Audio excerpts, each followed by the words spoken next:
សំលេងក្មោះការកត់ត្រាដួងចិត្ត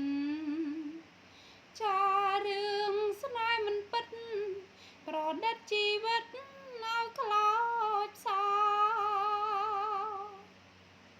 ប្រព្រៀនគ្មានក្តីមេត្តាជឿលងចិនដារូបក្មាលោកកាក្រៃណាព្រះអើយសំលេងលេងការប្រចិត្តខ្ញុំចង់ស្រែកត្រយំប្រាប់ថាទុកខ្ញុំ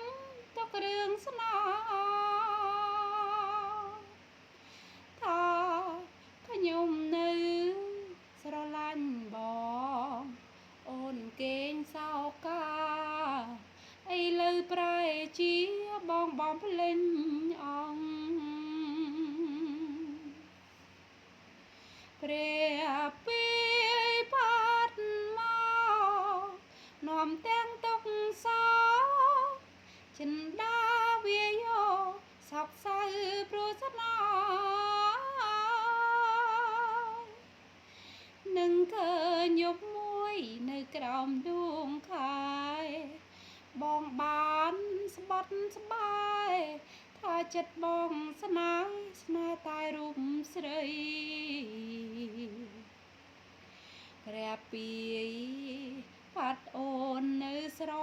ឡាញ់បងថាអូក្តីបំណងព្រោះតែរូបបងរៀបការគូថ្មីអូនស៊ូ